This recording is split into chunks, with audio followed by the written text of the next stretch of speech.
What's up guys, Justin here, aka MHero25. So it's been a long time since I've recorded and uploaded a video, and that's due to, well, COVID being the thing and like stopping me from going to locals. But luckily this week, me and some of my friends, we were actually able to go to our shop that's now open and just play around a bit, and I wanted to share with you my Dino deck profile with a twist, and it's a big twist for a lot of players.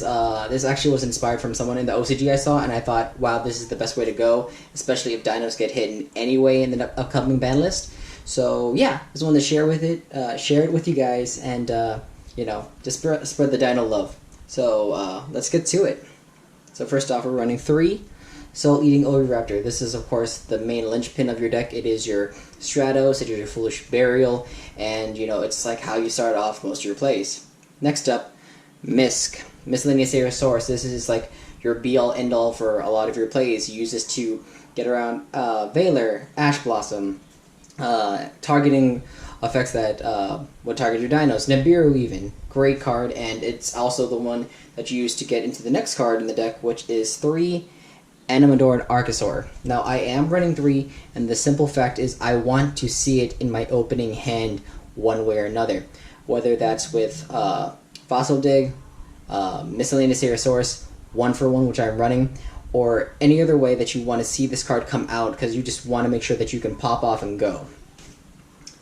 Next up, we're running 3 Baby Sarosaurus. This is, again, the best baby to play, because with its effect you get you can get Oviraptor or any level 4 or lower dino that you need to get your plays off, which could get you Aeolo, Giant Rex, another Mist on the board, or even Archosaur if you had to go that route.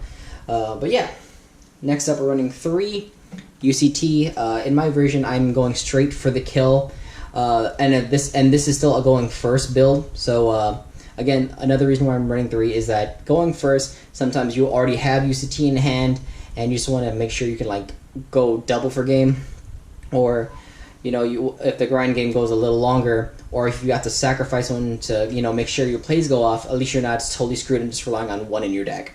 I personally run into that. That's why I decided to go that route. Next up, we're running 2 Petite Pterodon. A lot of people have cut this down to 1 or none. I prefer to have Petite Pterodon because it allows for more flexibility in your play. Say your opponent has a way to stop you from killing them this turn, or you just can't get enough damage. So this Petite Pterodon, this allows you to go to not opposite, but different routes. Say you need to end on Pancratops in the more standard play, or if you want to go into more conservative plays where you want to save the baby for next turn, where you can live and then kill them on the next turn. For 1-up dinos, we're running 1 Giant Rex, 1 Jurek Aeolo, and we're still running 1 Overtex Quatless. Again, this is for during the grind game when your opponents thinks like, oh yeah, they'll definitely out resource you. I can't tell you how many times during testing and live duels where Overtex Quatless has allowed me to outgrind some of the grindiest decks, and also allow me to negate big dangerous spell cards and trap cards and allow me to come out. And also, again, with Double Illusion Pill and Archosaur, you want to make sure that if you already have UCT in hand, or if you have other ways to get better monsters, this allows you to get into a spell and trap negate without having to go through a lot of craziness like summoning F8 John Dragster or whatnot. And then finally, we're running 1 Pancratops to round up the dinos. Now for some spicy text, we're running 3 Token Collectors. Now this is a simple medical for Halki Fibrex dot deck, or generators, or even the mirror match against Lost World dinos, because there's so many decks out there that run tokens that you can hit the Rorodon you can hit the combos of any needle fiber play by you like hitting it on a Rorodon, hitting on Linkcross, just hitting it at very awkward points, and their board is very weak and vulnerable to your plays next turn. Rarely I've ever seen someone come out of it okay. They usually have to go like to access code talker in very strange routes, and even then the access code talker is for easy to handle once it's your turn. And now for the spicy text, I decided to do something again was inspired by the OCG, which is run the Assault Mode Activate engine, which is 3 Side Reflectors and 3 Assault Beast. I will go into this later on.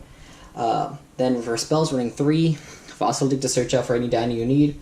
We're only running 2 Lost Worlds, 1 Double Evolution Pill, 1 Terraforming, 1 for 1, 1 Emergency Teleport, and then 1 Assault Mode Activate.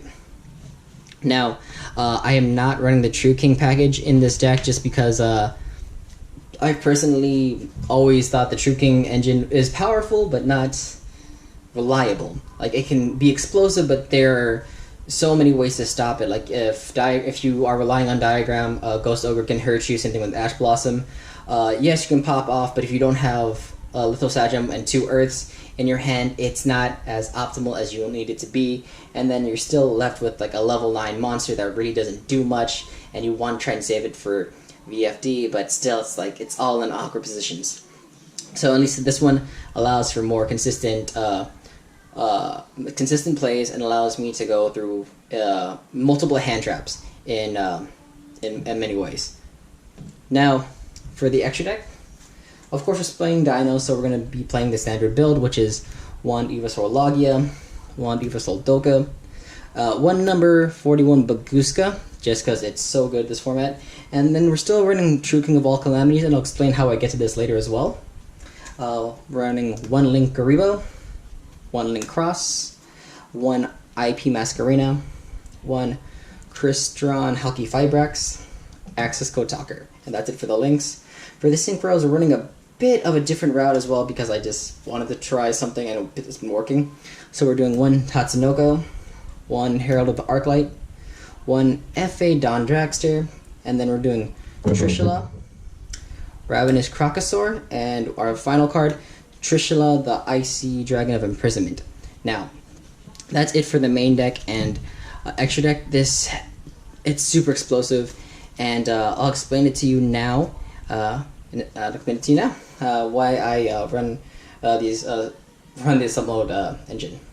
Now, with the Assault Mode engine, if you open at least any of these 3 cards in your opening hand, it's pretty much a 1-turn needle fiber onto whatever you need. Personally, though, I would prefer to have just these 2 in my hand so I don't have to waste my normal summon. But if I have to, it's still not the worst thing in the world. So let's explain what we do here. So first off, we got the read Psy Reflector. Now, Psy Reflector allows you to either add Assault Beast or Assault Mode Activate to your hand. Now, when this card is on the field, you can target 1 Assault Beast in your graveyard by revealing Assault Mode Activate from your hand and special summon it, altering the level by 1 to 4. So you can easily make this card a 5 to an 8. So in bare bones, you can make Crocosaur with 1 card. So you can at least draw 1 if you need to. But in most cases, what you're going to be doing is Link Summoning into Halki Fibrax. And then Halki Fibrax will get you your tuner of any sort, which in the main deck, we are still only running either Aeolo or Psy Reflector, so we're just going to put another Psy Reflector out. Link this away for Link Cross, and Link Cross will get you 2 tokens, which you can use for Synchro Summoning into Tatsunoko.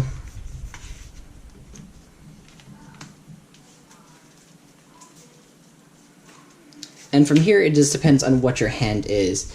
And honestly, you don't even have to go to Tatsunoko. This is just if your hand is funky. Like, say you have Giant Rex in your hand, or if you had to commit to the normal summon and you wanted to be able to ditch a Dino into the grave, you want to be able to ditch, like, one of your, like, ditch either Misk or Giant Rex, or whatever card, whatever level 4 you can get rid of, or even if you, yeah, only level 4 that I could think of. But yeah, usually this is not the best optimal play. So the main reason I have this though is because in my ultimate aspect is that with 1 for 1 emergency teleport, this combined with any normal summon Dino, play or Misk play, can get you into broken boards where you end up on a VFD. You can end up on VFD, Evilsaur of your choice, whether it be Logia or Dolka. Herald of Arclight if you so choose. And you're more than you are guaranteed, if you want that route, to either get a Quatless on the board or a UCT, depending again on what your overall options and end board what your overall plan was to end the board on.